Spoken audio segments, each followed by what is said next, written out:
សួស្តីបងប្អូនទាំងអស់គ្នាថ្ងៃនេះ Admin Pro ភ័ក្រវិលត្រឡប់មកជួបបងប្អូនសាជាថ្មីម្ដងទៀតហើយថ្ងៃនេះ Admin Pro ភ័ក្រក៏មានសាច់រឿងថ្មីមួយទៀតហើយតោះកុំឲ្យខាតពេលទៅតាមដានជាមួយនឹង Admin Pro ភ័ក្រទាំងអស់គ្នា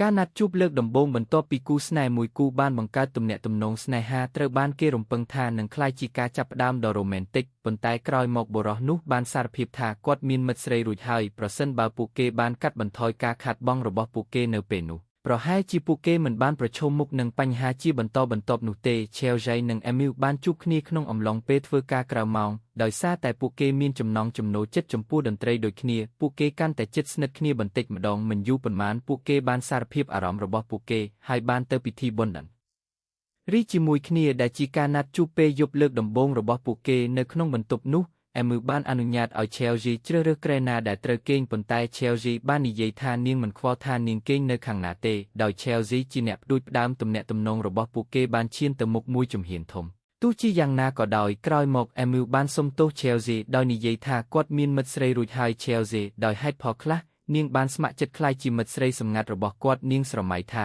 Emil អាចនឹងបែកគ្នាជាមួយមិត្តស្រីរបស់គាត់នៅថ្ងៃណាមួយប៉ុន្តែមិនថាមានរឿងអ្វីកើតឡើងនោះទ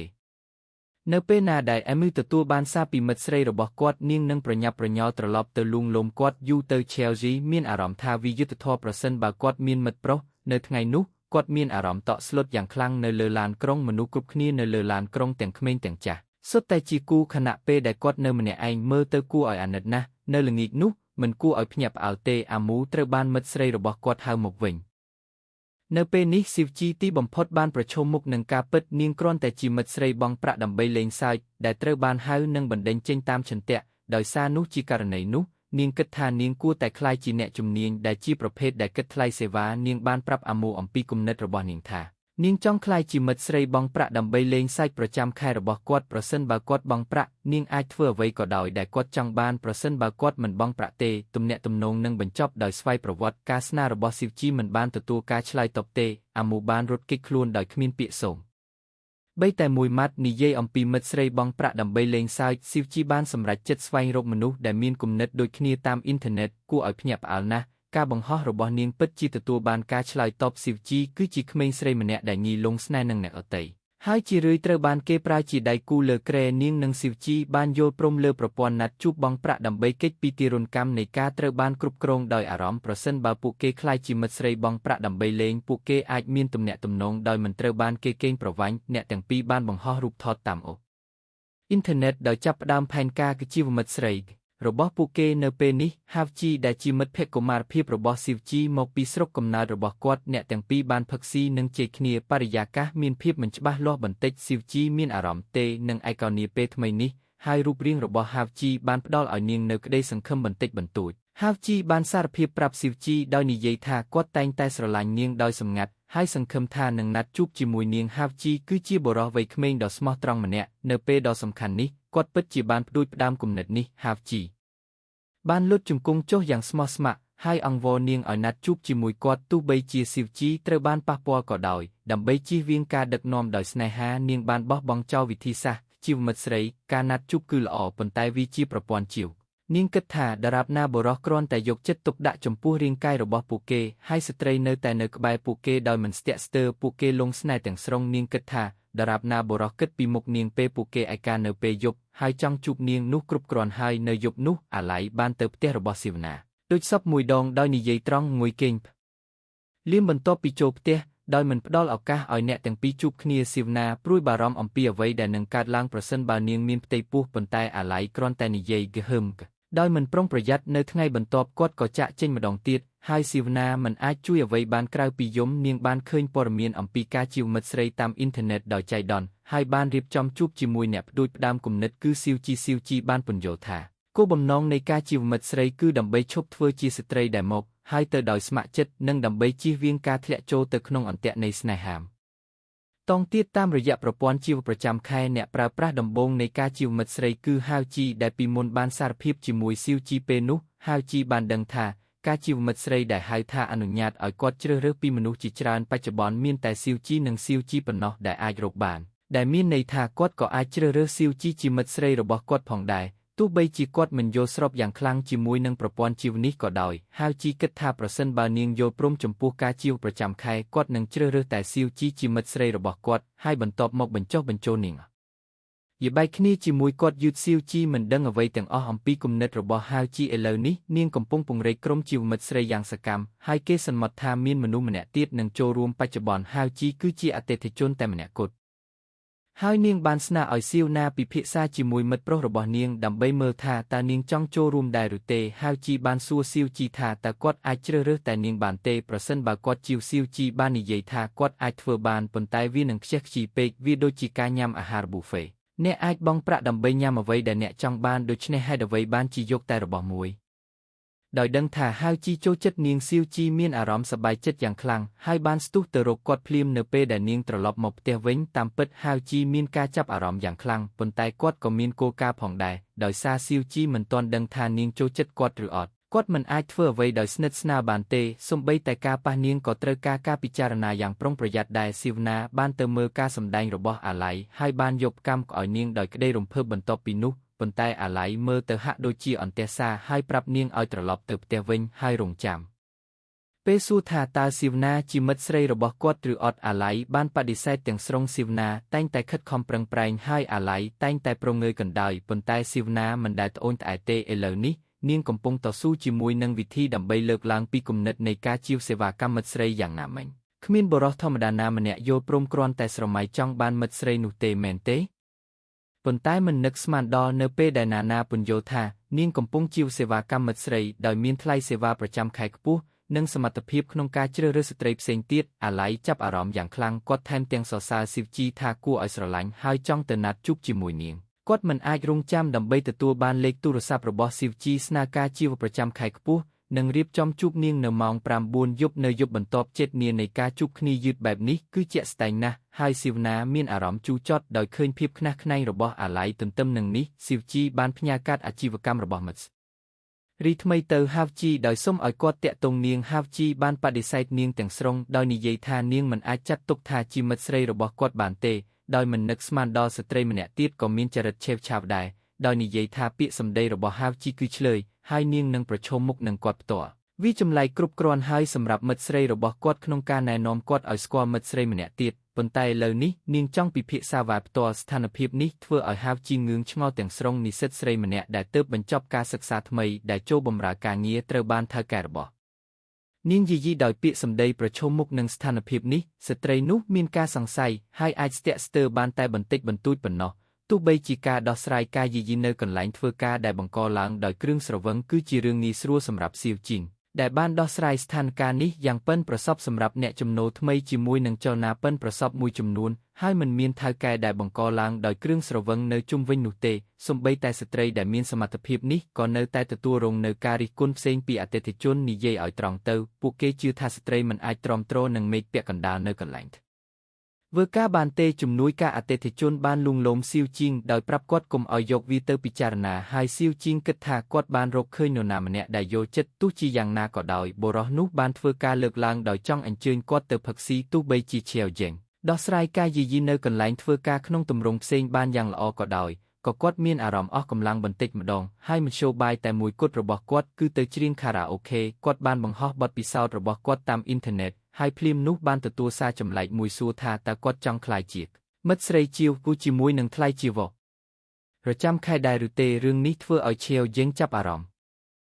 ឆាវឆៃបានពន្យល់ពីព័ត៌មានលម្អិតអំពីមិត្តស្រីជាវដរាបណាគាត់យល់ព្រមនឹងការជាវគាត់គ្រាន់តែត្រូវការថតរូបហើយបង្ហោះវាទៅក្នុងកណនីសម្រាប់អតិថិជនជ្រើសរើសអតិថិជនអាចបង់ប្រាក់ប្រចាំខែនិងជ្រើសរើសមិត្តស្រីណាដែលពួកគេចង់បានដោយសេរីអត្ថប្រយោជន៍ធំបំផុតនៃគំរូនេះគឺថាអារម្មណ៍របស់ស្ត្រីលែងត្រូវបានគេកេងប្រវ័ញ្ចទៀតហើ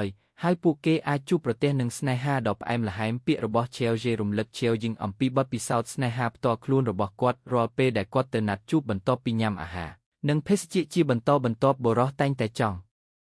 ធ្វើអ្វីបន្ថែមទៀតដែលធ្វើឲ្យវាស្ទើរតែមិនមែនជាទំនាក់ទំនងពិតប្រាកដនោះទេបន្ទាប់ពីគិតច្រើនគាត់បានសម្រេចចិត្តបោះបង់ចោលទំនាក់ទំនងដែលមិនមានសុវត្ថិភាពនិងមិនពេញវ័យរបស់គាត់ហើយក្លាយជាមិត្តស្រីជាវ មុនពេលចាក់ចេញ Chelsea បានផ្ដល់ព័ត៌មានទំនាក់ទំនងរបស់គាត់ទៅ Hauji ដោយប្រាប់គាត់ថានេះជាមិត្តប្រុសរបស់នាងហើយពួកគេអាចតាក់ទងគ្នាជាលក្ខណៈឯកជនបាន Chelsea បានផ្ញើសារទៅគាត់ដោយអន្ទះសារប៉ុន្តែមុនពេលពួកគេជួបគ្នា Hauji បានបដិសេធគាត់ពីចម្ងាយ Hauji ដូចជាប្រពន្ធដែលត្រូវគេធ្វើបាបបានពន្យល់ក្នុងនាម Chelsea ថាគាត់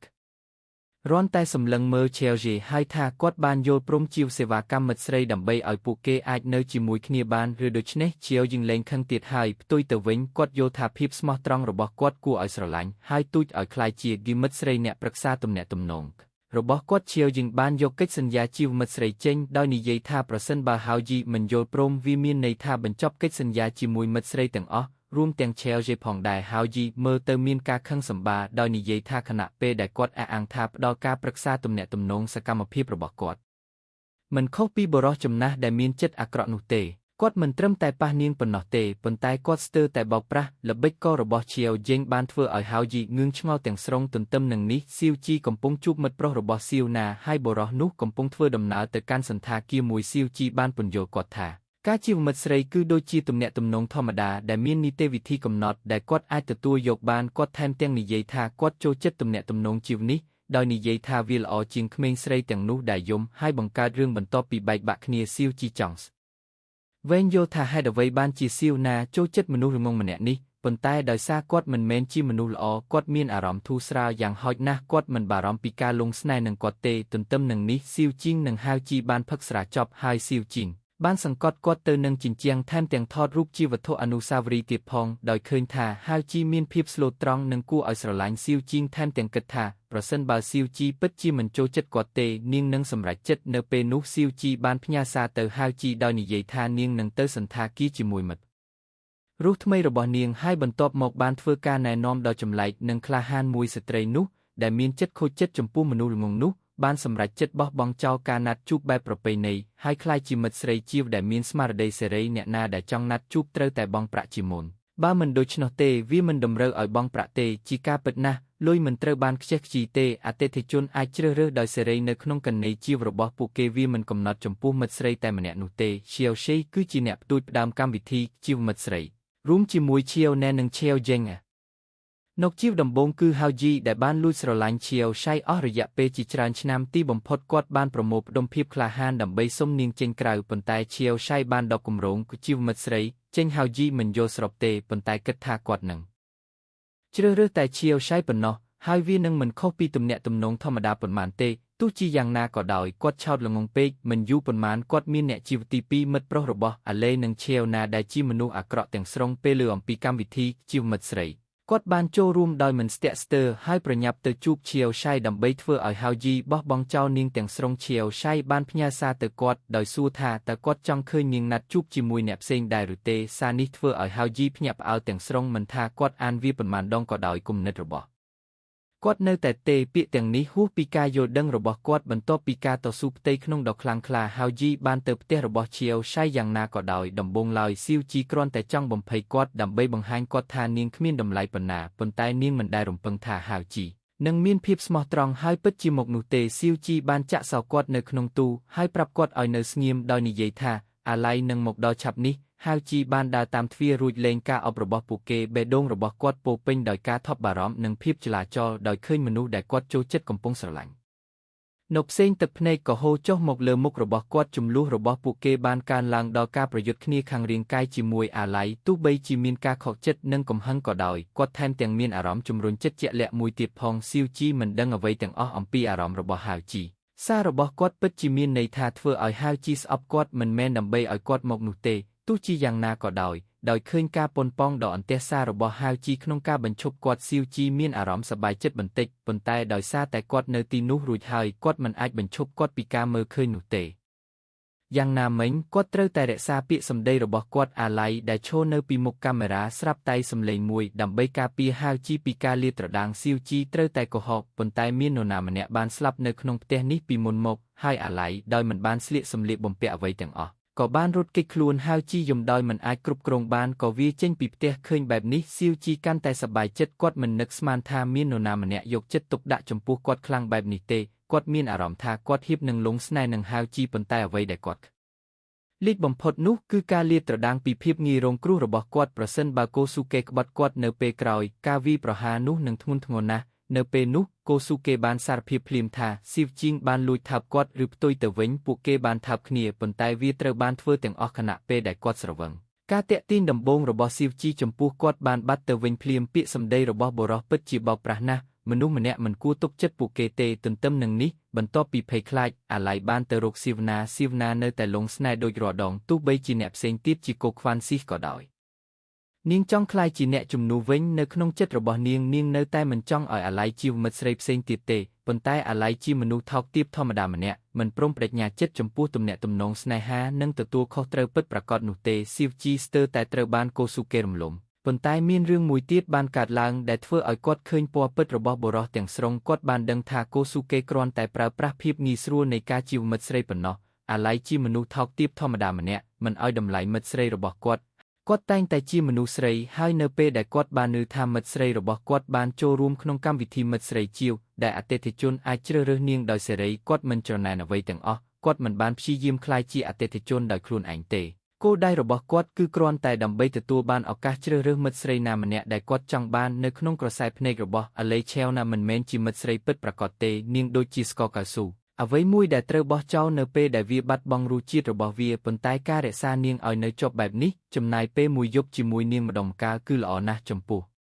ឆេវជេដែលជាអ្នកផ្ដួចផ្ដើមកម្មវិធីមិត្តស្រីជាវដំបូងឡើយអាឡេសង្ឃឹមថានឹងមានអ្វីមួយកើតឡើងរវាងពួកគេប៉ុន្តែគាត់មិនដែលរំពឹងថាការជួបគ្នាលើកដំបូងរបស់ពួកគេនឹងនៅក្នុងផ្ទះខ្មោចនោះទេការគិតអំពីវាឥឡូវនេះបានធ្វើឲ្យគាត់ញាក់សាច់គាត់មិនបានដឹងទេវាជាការកុហកដែរឆេវជេបានប្រាប់ឲ្យបិទបាំងអត្ថភាពរបស់ Housewife ឥឡូវនេះមានមិត្តស្រីជាវម្នាក់ទៀតដែលគាត់មិនធ្លាប់ជួបគឺឆេវយឹងអាឡេបានបន្ថែមឆេវយឹងជាមិត្តម្នាក់ហើយបានទៅត្រង់ចំណុចនោះដោយសួរថាតើគាត់ចង់ក៏ស្រឡាញ់គូដែរឬទេស៊ីវជីងក៏និយាយត្រង់ដែរដោយយល់រុំជួបគាត់ភ្លាមនៅសន្តាគារស្នេហាអាឡៃមានមោទនភាពចំពោះខ្លួនឯងដែលយកចិត្តស្ត្រីដូចជាស៊ីវណានៅពេលដែលគាត់មានរូបរាងកាយរបស់នាងចិត្តរបស់នាងនឹងស្ងប់ឧទាហរណ៍ស៊ីវជីខ្វះភាពក្លាហានធម្មតាហើយគ្រាន់តែរងចាំអ្នកផ្សេងទៀតធ្វើចលនាដំបូងចំពោះស៊ីវជីងនាងប្រហែលជាមិនខុសគ្នាច្រើនទេពេលអាឡៃចូលមកភ្លាមគាត់ក៏ចាប់ផ្ដើមអ្នកទាំងពីរប្រៀបដូចជាឈើស្ងួតហៀបនឹងឆេះស៊ីវជីងគឺជាមនុស្សសកម្មខ្លាំងហើយដោយសារគាត់ចាស់ជាងអាឡៃដែលតែងតែស្ងប់ស្ងាត់ស្រាប់តែមានអារម្មណ៍ថាគាត់មិនអាចទ្រាំទ្របានស៊ីវជីងបានសួរគាត់ថាហេតុវាបានជាគាត់ក្លាយជាអ្នកជាវសេវាកម្មមិត្តស្រីដោយរូបរាងរបស់គាត់អាចឲ្យក្មេងស្រីមួយក្រុមមករកគាត់យ៉ាងងាយស្រួលដោយគ្រាន់តែគ្រវីម្រាមដៃរបស់គាត់អាឡៃបាននិយាយថាគាត់គ្រាន់តែគិតថាវាសប្បាយហើយគ្មានចេតនាផ្សេងទៀតទេពេលពួកគេជេរគ្នាពួកគេចាប់ផ្ដើមធ្វើអ្វីដែលពួកគេមិនទាន់បានបញ្ចប់ស៊ីវជីងថែមទាំងបានបង់ថ្លៃសន្តាគារទៀតផងហើយអាឡៃនៅតែមិនដឹងថាមានស្ត្រីបែបនេះសូម្បីតែបន្ទាប់ពីនាងចាក់ចេញក៏ដោយសូម្បីតែអាឡៃក៏មិនអាចយល់ពីស្ត្រីដែរទុកឲ្យតែបុរសដែលមានចិត្តបរិសុទ្ធដូចជាហាវជាគាត់នៅតែមិនយល់ពីអ្វីដែលស៊ីវជីកំពុងគិតដូច្នេះគាត់បានទៅទិញម៉ាំងហ្គាស៊ូចូលមួយបាច់ដោយសង្ឃឹមថានឹងរៀនពីពួកគេប៉ុន្តែគ្មានតួអង្គណាមួយស្រដៀងនឹងស៊ីវជឺនៅក្នុងនោះទេស៊ីវជឺនៅតែជ្រើសរើសមនុស្សឲ្យជីវកម្មវិធីមិត្តស្រីយ៉ាងសកម្មក្មេងស្រីនោះមិនយល់ថាគាត់ទទួលបានអត្ថប្រយោជន៍អ្វីខ្លះពីការធ្វើបែបនេះទេតើវាគ្រាន់តែដើម្បីលុយទេប៉ុន្តែស៊ីវជឺបាននិយាយថាអត្ថប្រយោជន៍ចម្បងគឺលុយតាមវិធីនោះទោះបីជាគាត់ត្រូវបានគេកេងប្រវ័ញ្ចដោយសារបញ្ហាកម្មសិទ្ធិបញ្ញាក៏ដោយដរាបណាវាត្រូវបានដោះស្រាយជាសាច់ប្រាក់គាត់នឹងមិនខូចចិត្តខ្លាំងពេកទេនៅពេលដែលវាបញ្ចប់គាត់បាននិយាយដូចនេះប៉ុន្តែពេលគិតអំពីរូបថតរបស់ស៊ីវជីងនិងហាវជាកំពុងថើបគ្នាគាត់នៅតែមានអារម្មណ៍សោកសៅបន្តិចទន្ទឹមនឹងនេះស៊ីវជីងបានទៅរោងកុនតែម្នាក់ឯងហើយបានជួបអាឡៃដែលធ្វើការនៅទីនោះស៊ីវជីងនៅតែសកម្មដូចរាល់ដងដោយរងចាំអាឡៃចេញពីការងារដើម្បីពួកគេអាចដើរជាមួយគ្នាបានអ្នកទាំងពីរបានដើរនិងនិយាយ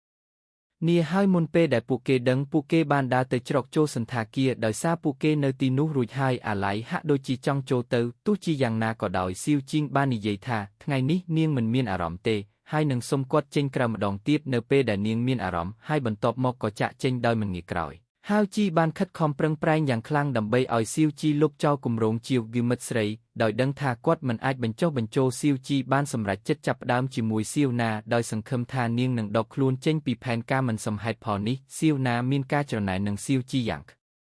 ងឡាំងដែលមានបុរសល្អម្នាក់ដែលចូលចិត្តនាងមិនដូចអាឡៃដែលមិនដែលបោះបង់ចោលនាងឡើយពេលពួកគេនិយាយគ្នានាងចាប់ផ្ដើមចែកចង់ហាវជីយ៉ាងព្រៃផ្សៃធ្វើឲ្យគាត់មានអារម្មណ៍មិនស្រួលភ្នែករបស់ស៊ីវណាច្បាស់ជាមានចរិតឆេវឆាវមិត្តប្រុសរបស់នាងទូចចង់ទៅលេងនៅពេលយប់ជ្រៅ ទោះបីជានាងនិយាយថានាងត្រូវធ្វើការនៅថ្ងៃបន្ទាប់ក៏ដោយគាត់មិនអើពើនឹងនាងដោយនិយាយថាគាត់នឹងនៅទីនោះមួយរយៈហើយបន្ទាប់មកចាក់ចេញសៀវណាមានអារម្មណ៍ខកចិត្តយ៉ាងខ្លាំងអាឡ័យគិតតែពីមិត្តស្រីរបស់គាត់នៅពេលយប់ប៉ុណ្ណោះគាត់មិនដែលខ្វល់ពីការនិយាយសួស្ដីនៅពេលថ្ងៃឡើយ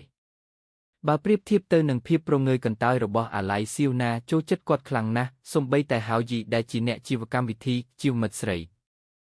ក៏យកចិត្តទុកដាក់នាងជាងនាងទៅទៀតមិនយូរប៉ុន្មានហៅយីបានតាក់ទងឆេវណាដោយសង្ឃឹមថានាងនឹងចាក់ចេញពីកម្មវិធីជីវដោយនិយាយថាគាត់បានចូលរួមដើម្បីតាមឆេវជីពេលឬគាត់និយាយថាគាត់គ្រាន់តែចូលចិត្តឆេវជីឆេវណាមិនអាចលាក់បាំងការច្រណែនរបស់នាងបានទេថែមទាំងស្រក់ទឹកភ្នែកដោយអារម្មណ៍ទៀតផងភ្លាមនោះនាងមានអារម្មណ៍ឈឺពោះខ្លាំងដែលជាជំងឺតូចតាចដែលនាងធ្លាប់មានប៉ុន្តែហៅយីមើលទៅហាក់ដូចជាព្រួយបារម្ភហើយទូចចង់ទិញថ្នាំព្យាបាលកាពះឲ្យនាងដោយស្នាក់នៅជាមួយនាងរហូតដល់ការឈឺចាប់បានធូរស្រាលពេលត្រឡប់មកផ្ទះវិញឆេវណាបានបើកមើលរូបថតរបស់ហៅយីខណៈពេលនឹកឃើញពាក្យសម្ដីយកចិត្តទុកដាក់របស់នាងភ្លាមនោះអាឡេបានផ្ញើសារមកដោយនិយាយថាគាត់នឹងមកលេងពេលក្រោយភាពគិតតែពីខ្លួនឯងរបស់អាឡេម្ដងហើយម្ដងទៀតទីបំផុតបានធ្វើឲ្យឆេវណាសម្រេចចិត្តឈប់អត់ធ្មត់នឹងវាជំហររឹងមាំរបស់នាងមានន័យថានាងត្រូវតែចាត់វិធានការលើកនេះនាងថែមទាំងស្រមៃថាប្រសិនបើវាជាហៅយីគាត់នឹងទន់ភ្លន់ជាងអាឡេចុះបើឆេវណាអប់អាឡេហើយប្រាប់គាត់ថានាងចូលចិត្តគាត់ប៉ុន្តែអាឡេបានដើរចេញដោយមិនងាកក្រោយដោយមិនផ្ដល់ការឆ្លើយតបអ្វីបន្ទាប់ពីណាត់ជួបអស់រយៈពេលយូរមកគាត់មិនដែលនិយាយថាគាត់ចូលចិត្តឆេវណាទេដែលធ្វើឲ្យឆេវណាសោកសៅយ៉ាងខ្លាំងមួយសន្ទុះក្រោយមកហៅយីបានផ្ញើសារទៅនាងដោយបង្ហាញការព្រួយបារម្ភនិងសួរថាតើនាងមានអារម្មណ៍ធូរស្រាលឬអត់ឆេវណាបានដឹងដោយរីករាយថាហៅយីជាអ្នកជីវការជីវមិត្តស្រីគឺហើយយោងតាមកិច្ចសន្យាគាត់ក៏ជាមិត្តប្រុសរបស់នាងដែរទន្ទឹមនឹងនេះហៅយីបានផ្ញើសារទៅឆេវសេដោយកុហកថាគាត់បានតាក់ទងឆេវណានឹងនារីវ័យក្មេងនោះហើយពួកគេទាំងពីរបានយល់ព្រមពួកគេនឹងឈប់ប្រសិនបើឆេវសេដកខ្លួនចេញពីការជីវមិត្តស្រីទោះបីជាឆេវជីជាអ្នកផ្ដួចផ្ដើមការជីវមិត្តស្រីក៏ដោយក៏នាងមានអារម្មណ៍ធូរស្រាលដោយមិនអាចពន្យល់បាននៅពេលដែលនាងបានឮថាឆេវណានឹងនារីវ័យក្មេងនោះបានយល់ព្រមដកខ្លួនចេញនៅល្ងាចនោះនាងបានអញ្ជើញអ្នកទាំងពីរចេញមកនិយាយគ្នាយ៉ាងម៉ឺងម៉ាត់ដោយដឹងពីអ្នកជីវនៃការជីវគឺមិត្តស្រីឆៀវយេងគិតថាហៅយីគួរឲ្យស្រឡាញ់ដែលជាអារម្មណ៍ដែលមនុស្សគ្រប់គ្នាចែករំលែកទោះជាយ៉ាងណាក៏ដោយឆៀវណែមានការភ័ន្តច្រឡំបន្តិចចំពោះការអះអាងថាអាឡេក៏គួរឲ្យស្រឡាញ់ដែរនៅក្នុងភ្នែករបស់នាងអាឡេតែងតែឆ្មើងឆ្មៃនិងត្រួតត្រាមិនទាក់ទង់នឹងភាពគួរឲ្យស្រឡាញ់តតែសោះប្រហែលជាវាគ្រាន់តែថានាងមិនអាចទ្រាំទ្រនឹងគាត់បានអ្វីដែលបានកើតឡើងបន្ទាប់គឺការតស៊ូដណ្ដើមអំណាចដ៏ស្រទន់រវាងស្ត្រីទាំង3នាក់ដោយឆៀវយេងទីបំផុតបានក្លាយជាអ្នកឈ្នះដ៏ធំបំផុតនាងមិនត្រឹមតែណាត់ជួបជាមួយហៅយីប៉ុណ្ណោះទេថែមទាំងបានចំណាយពេលមួយយប់នៅសន្តាគាររបស់អាឡេដែលធ្វើឲ្យឆៀវឆៃនិងឆៀវណែឈឺចាប់យ៉ាងខ្លាំងជាចុងក្រោយឆៀវឆៃបានបញ្ជាក់យ៉ាងច្បាស់ពីបំណងប្រាថ្នារបស់នាងក្នុងការលុបចោលការជីវ girlfriend ទោះបីជានាងនៅតែស្ទាក់ស្ទើរក៏ដោយឆៀវយេងអាចមើលឃើញថានាងនៅតែងាយនឹងរងឥទ្ធិពលដូច្នេះនាងបានផ្ដល់ដំណោះស្រាយមួយការជីវប្រចាំខែជាធម្មតាបញ្ចប់នៅចុងខែដូច្នេះការជីវ girlfriend អាចបន្តរហូតដល់ពេលនោះប្រសិនបើនាងផ្លាស់ប្ដូរចិត្តក្នុងអំឡុងពេលនេះហើយបដិសេធមិនបន្តឬពិតជាមិនចង់បញ្ចប់វាទេនិងមិនមានចំនួនជាមួយអតិថិជនទេមនុស្សគ្រប់គ្នាយល់ស្របនឹងហេតុផលរបស់ឆៀវយេងហើយសម្រេចចិត្តធ្វើការសម្រេចចិត្តនៅចុងខែឆៀវណាដោយដឹងថាឆៀវឆៃមិនចង់ណាត់ជួបជាមួយហៅយីបានបង្កើតផែនការមួយនាងបានប្រើលេខថាត្រូវការលុយបន្ថែមដើម្បីតាក់ទាញហៅយីចេញដោយមានបំណងសួរគាត់នៅសំណួរដែលនាងចង់សួរជាយូរមកហើយស្ត្រីដ៏ស្រស់ស្អាតបានខិតខំប្រឹងប្រែងយ៉ាងខ្លាំងដើម្បីបញ្ឆោតបុរសវ័យក្មេងស្លូតត្រង់ឲ្យមកផ្ទះរបស់នាងដំបូងឡើយនាងបានលបួងគាត់ឲ្យចេញទៅក្រៅដោយធ្វើពុតជាត្រូវការលុយបន្ថែមបន្ទាប់មកអះអាងថានាងភ្លេចកាបូបរបស់នាងហើយសុំឲ្យគាត់ត្រឡប់មកផ្ទះវិញជាមួយនាងដើម្បីយកវាហៅជីដោយមានការងឿងឆ្ងល់បានទៅផ្ទះរបស់សៀវណាដោយនៅតែមិនយល់ថាហេតុអ្វីបានជានាងមិនគ្រាន់តែផ្ទេរប្រាក់តាមទូរស័ព្ទនៅមាត់ទ្វារហៅជីមិនបានបង្ហាញចេតនាចូលទេគាត់គ្រាន់តែចង់យកលុយហើយចាក់ចេញប៉ុន្តែសៀវណាមានការរំភើបយ៉ាងខ្លាំងដោយនិយាយថាដោយសារគាត់នៅទីនោះរួចហើយវាមិនត្រឹមត្រូវទេក្នុងការមិនផឹកតែមួយពេងហើយក្នុងនាមជាបុរសត្រឹមត្រូវហៅជីមិនអាចបដិសេធបានទេទោះជាយ៉ាងណាក៏ដោយសៀវណាកាន់តែមិនសមហេតុផលដោយនិយាយថាយោងតាមកិច្ចសន្យារបស់ពួកគេជាមិត្តស្រីហៅជីក៏ជាមិត្តប្រុសរបស់នាងដែរក្នុងនាមជាមិត្តប្រុសគាត់មានកាតព្វកិច្ចធ្វើអ្វីដែលមិត្តប្រុសគួរធ្វើហៅជីភ័យខ្លាចខ្លាំងណាស់រហូតដល់គាត់ទាត់ខ្លួនឯងទៅនឹងជញ្ជាំងដោយនិយាយម្ដងហើយម្ដងទៀតថាគាត់លែងចង់បានលុយទៀតហើយដោយព្យាយាមចាក់ចេញទោះជាយ៉ាងណាក៏ដោយសៀវណា កំពុងព្រួយបារម្ភថាតើត្រូវបញ្ចប់ទំនាក់ទំនងកិច្ចសន្យារបស់នាងឬអត់នៅពេលដែលនាងស្រាប់តែទទួលបានសារពីអតីតមិត្តប្រុសរបស់នាងដែលនិយាយថាគាត់បានបែកបាក់ជាមួយមិត្តស្រីបច្ចុប្បន្នរបស់គាត់ហើយគ្រាន់តែចង់មកផ្ទះរបស់ស៊ីវជីនៅយប់នោះស៊ីវជីស្ទាក់ស្ទើរអស់រយៈពេលយូរបន្ទាប់មកបានលុបសារនោះចេញដោយធ្វើពុតជានាងមិនដែលឃើញវាស៊ីវណាមិនបានបោះបង់ចោលទេនៅតែព្យាយាមស្ទាបអង្អែលហាវជីនាងមិនអាចយល់បានទេថាហេតុអ្វីបានជាហាវជីដែលពីមុនធ្លាប់តែសុភាពរាបសារបែបនេះឥឡូវនេះមិនអើពើនឹងដៃដែលហូរឈាមរបស់នាងហាវជីមិនបាននិយាយអ្វីច្រើនទេគ្រាន់តែជួយនាងពាក់អាវរបស់នាងរួចក៏ចាក់ចេញដោយមិនងាកក្រោយទន្ទឹមនឹងនេះនារីវ័យក្មេងរូបនេះក៏កំពុងតែមានទំនាក់ទំនងស្នេហាដែរបន្ទាប់ពីចេញពីធ្វើការមិត្តរួមការងារប្រុសម្នាក់តែម្នាក់ឯងបានអប់នាងយ៉ាងណែនហើយសារភាពអារម្មណ៍របស់គាត់នារីវ័យក្មេងនោះចង់វាយគាត់តើស្ត្រីបែបនោះអាចមានភាពក្លាហាននិយាយរឿងបែបនេះដោយរបៀបណាអាឡ័យយល់ព្រមដោយស្មោះអស់ពីចិត្តពេលលើមនុស្សអាក្រក់ម្នាក់រិះគន់ម្នាក់ទៀតនារីវ័យក្មេងនោះមិនអាចជួយអ្វីបានក្រៅពីវិញថាកុំភ្លេចថាអ្នកក៏មានមិត្តស្រីដែរដោយមិននឹកស្មានដល់អាឡ័យបាននិយាយថាគាត់នឹងស៊ីវណាលែងណាត់ជួបគ្នាទៀតហើយវាគឺជាស៊ីវណាជាអ្នកផ្ដួចផ្ដើមរឿងទាំងនេះនាងគិតថាគាត់ស្អាតនិងជាមនុស្សល្អដូច្នេះពួកគេបានរក្សាទំនាក់ទំនងនោះបុរសសង្ហានិងមនុស្សអាក្រក់ដូចជាអាឡ័យគឺជាប្រភេទបុរសដែលនារីវ័យក្មេងចូលចិត្តយ៉ាងហោចណាស់នាងមិនចាំបាច់ព្រួយបារម្ភអំពីការជាប់ពាក់ព័ន្ធនាពេលអនាគតទេហើយនៅក្នុងភ្នែករបស់នាងអាឡ័យហាក់ដូចជាបុរសវ័យក្មេងស្លូតត្រង់ម្នាក់អាឡ័យបានសួរនារីវ័យក្មេងនោះថាតើពួកគេអាចជួបគ្នាម្ដងទៀតបន្ទាប់ពីកិច្ចសន្យាត្រូវបានបញ្ចប់ឬអត់នារីវ័យក្មេងនោះបានឆ្លើយយ៉ាងម៉ឺងម៉ាត់ថាទេរួចក៏ស្លៀកពាក់ចេញទៅវិញបន្ទាប់មកអាឡ័យបានទៅរកស៊ីវណាហើយសុំទោសចំពោះការត្រូវបានគេប្រើប្រាស់ពេញមួយពេលប៉ុន្តែនៅពេលដែលគាត់ឃើញថាស៊ីវណារងរបួសនាងមិនបានបង្ហាញពីការព្រួយបារម្ភអ្វីទាំងអស់ទោះបីជាឆេវណាមានអារម្មណ៍មិនស្រួលខ្លាំងក៏ដោយក៏នាងនៅតែបដិញ្ញាចិត្តថានឹងនាំហាវជីចេញទៅក្រៅនាងបានសួរឆេវហ្សេចេញក្រៅជាពិសេសដោយនិយាយដោយមិនស្រួលថាហាវជីបានធ្វើអ្វីដែលមិនសមរម្យចំពោះនាងបុរសតែងតែមានជំនាញក្នុងការដឹកនាំស្ត្រីប៉ុន្តែឥឡូវនេះនាងបានជួបប្រទះនឹងស្ត្រីចាស់ទុំម្នាក់ដែលបានប្រកាសដោយបើកចំហថានាងនឹងសងសឹកក្មេងស្រីដែលនាងបានក្បត់ខណៈពេលដែលអាឡេកំពុងត្រួតត្រានៅចំពោះមុខឆេវណាគាត់បានក្លាយជាមនុស្សស្តាប់បង្គាប់និងចុះចូលនៅក្នុងក្រុមរបស់ឆេវយីងដោយសុខចិត្តអនុញ្ញាតឲ្យនាងគ្រប់គ្រងគាត់ឆេវយីងក៏ចូលចិត្តផ្នែកនេះរបស់អាឡេដែរដូច្នេះសូម្បីតែបន្ទាប់ពីការភ្ជាប់ពាក្យរបស់នាងបានបញ្ចប់ក៏ដោយនាងនៅតែបន្តណាត់ជួបជាមួយនាងដែលជាទីបញ្ចប់ដ៏ល្អឥតខ្ចោះប៉ុន្តែឆេវណាមិនសប្បាយចិត្តខ្លាំងណាស់បន្ទាប់ពីបានរត់គេចពីអន្ទាក់របស់អាឡេឥឡូវនេះនាងត្រូវបានតាក់ទាញដោយហាវជីទោះបីជាប្រើមន្តស្នេហ៍ទាំងអស់របស់នាងក៏ដោយក៏នាងមិនអាចឈ្នះចិត្តហាវជីបានទេហើយនាងមិនអាចយល់ពីអ្វីដែលខុសនោះទេពីមុននៅពេលដែលនាងចូលចិត្តមិត្តប្រុសរបស់អ្នកដទៃការរៀបចំបន្តិចបន្តួចនឹងធ្វើឲ្យពួកគេចុះចូលនៅពេលនោះនាងបានប្រើមន្តស្នេហ៍ភាពគួរឲ្យស្រឡាញ់និងការក្លែងបន្លំស្រវឹងដើម្បីចុះចូលជាមួយអាឡេទោះបីជាពួកគេទាំងអស់គ្នាបានចាក់ចេញនៅទីបំផុតក៏ដោយយ៉ាងហោចណាស់នាងក៏ទទួលបានជោគជ័យដែរទោះជាយ៉ាងណាក៏ដោយហាវជីមិនបានប្រើវិធីសាស្ត្រនោះទេគាត់គឺជាមនុស្សតែម្នាក់គត់ដែលបានបដិសេធស៊ីវណាក្នុងរយៈពេលប៉ុន្មានឆ្នាំមកនេះដែលធ្វើឲ្យនាងខកចិត្តយ៉ាងខ្លាំងនាងអាចឆ្ងល់បានតែថាតើនាងបានប្រើវិធីសាស្ត្រអ្វីខ្លះដើម្បីធ្វើឲ្យហាវជីលះបង់ចំពោះនាងខ្លាំងម្ល៉េះប្រសិនបើនាងមិនចង់ឲ្យហាវជីត្រូវគេឆក់យកទេនាងមិនគួរឲ្យគាត់ជួបនាងតាំងពីដំបូងឡើយបន្ទាប់ពីស្ដាប់ការចោទប្រកាន់របស់ស៊ីវណាស៊ីវជីមានអារម្មណ៍សោកស្ដាយចំពោះគាត់ហើយក៏ដឹងការពិតអំពីអារម្មណ៍របស់នាងចំពោះហាវជីការបង្ហាញនេះបានដាស់នាងឲ្យភ្ញាក់ឡើងទាំងស្រុងពេលនាងឃើញហាវជីនាងស្រាប់តែយំអ្វីទាំងអស់គឺបណ្ដាលមកពីចេតនានិងភាពមិនប្រុងប្រយ័ត្នរបស់នាងហើយនាងគ្មានអ្នកណាផ្សេងទៀតដែលត្រូវស្ដីបន្ទោសនោះទេស៊ីវជីតែងតែប្រាថ្នាចង់បានស្នេហាចំពោះមូលហេតុដែលនាងមិនជ្រើសរើសហាវជីគឺដោយសារតែនាងខ្លាចថាប្រសិនបើគាត់បោះបង់ចោលនាងនៅថ្ងៃណាមួយនាងប្រហែលជាមិនអាចទ្រាំទ្រនឹងការវាយប្រហារនោះបានទេហាវជីបានធានានាងថាប្រសិនបើពួកគេណាត់ជួបស៊ីវជីមិនចាំបាច់ប្រុងប្រយ័ត្នខ្លាំងពេកទេហើយអាចធ្វើជាមនុស្សធម្មតាតាមដែលអាចធ្វើទៅបានការលើកទឹកចិត្តរបស់ហាវជីទីបំផុតបានផ្ដល់ភាពលីហ៊ានដល់ឆេវជេគាត់បានប្រើលេសបោកគក់ដើម្បីអនុញ្ញាតឲ្យនាងស្នាក់នៅមួយយប់ហាវជីបានការពារឆេវជេដោយស្ងៀមស្ងាត់អស់រយៈពេលជាច្រើនឆ្នាំហើយទីបំផុតការអត់ធ្មត់របស់គាត់បានទទួលផលហើយគាត់បានឈ្នះបេះដូងរបស់មនុស្សជាទីស្រឡាញ់របស់គាត់ទោះជាយ៉ាងណាក៏ដោយសារបាននៅឆ្ងាយពីស្រុកកំណើតរបស់គាត់អស់រយៈពេលយូរគាត់មិនអាចពន្យល់អ្វីដល់សាលារៀននិងឪពុកម្ដាយរបស់គាត់បានទេដូច្នេះគាត់ត្រូវត្រឡប់ទៅវិញហើយបញ្ជាក់ឲ្យច្បាស់មុនពេលចាក់ចេញគាត់បានព្រួយបារម្ភអំពីឆេវជេហើយបានផ្ដល់ការណែនាំផ្សេងដល់នាងដោយនិយាយថាគាត់នឹងត្រឡប់មកវិញឆាប់នេះហើយនាងមិនគួរព្យាយាមធ្វើអ្វីជាមួយយូមីងទៀតទេ2សប្តាហ៍បានកន្